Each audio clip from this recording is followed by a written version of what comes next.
Welcome to the presentation of Why Nations Fail. Today, we will delve into the fascinating world of institutions and their impact on a nation's success or failure. This book is a compelling read that explores how nations can either thrive or collapse based on their institutional framework. We will discuss the difference between extractive and inclusive institutions, and provide historical examples to illustrate these concepts. Institutions are the backbone of any society, providing the rules and regulations that govern behavior. They are crucial for the success or failure of nations because they determine how resources are allocated, how decisions are made, and how conflicts are resolved. Without strong institutions, a nation is likely to be plagued by corruption, inefficiency, and instability. For example, the book Why Nations Fail highlights the stark contrast between North and South Korea.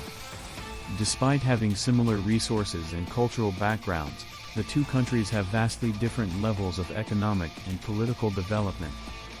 This is largely due to the fact that North Korea has extractive institutions, which concentrate power and wealth in the hands of a few elites, while South Korea has inclusive institutions, which promote competition, innovation, and accountability.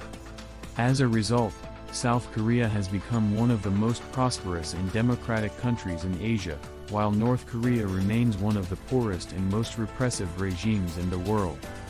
Extractive institutions are those that concentrate power and wealth in the hands of a few individuals or groups. These institutions typically benefit a small elite at the expense of the broader population, leading to economic stagnation and political instability. In contrast, inclusive institutions are those that distribute power and wealth more broadly, allowing for greater economic growth and stability.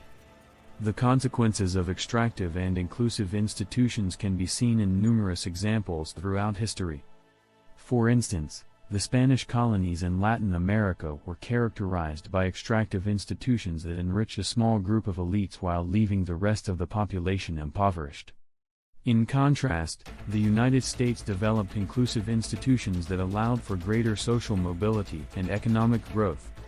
As a result, the U.S. became one of the most prosperous nations in the world.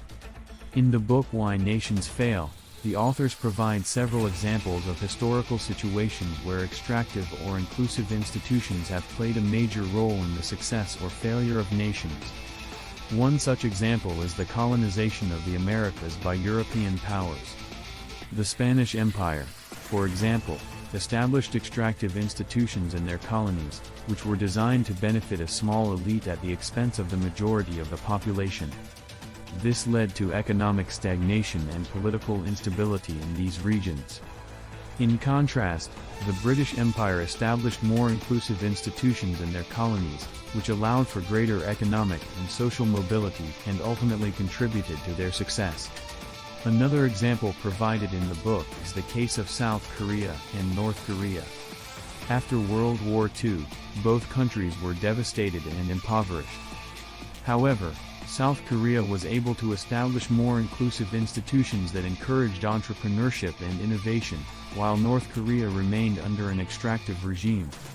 As a result, South Korea became one of the most successful economies in the world, while North Korea remains one of the poorest and most isolated countries on the planet.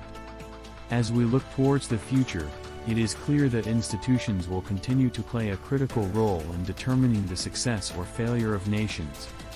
The findings of Why Nations Fail suggest that inclusive institutions are key to promoting economic growth and political stability, while extractive institutions can lead to stagnation and unrest.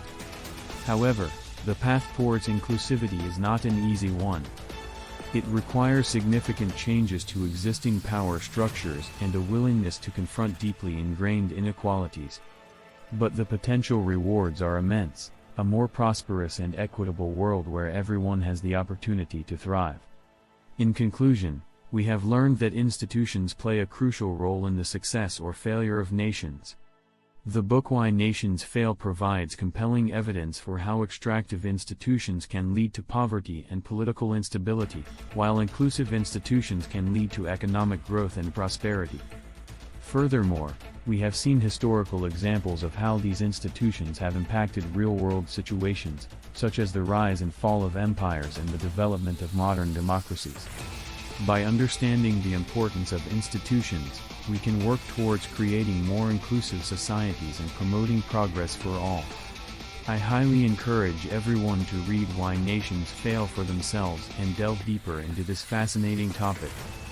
Let us be inspired by the potential for change and progress in the world, and work towards a brighter future for all.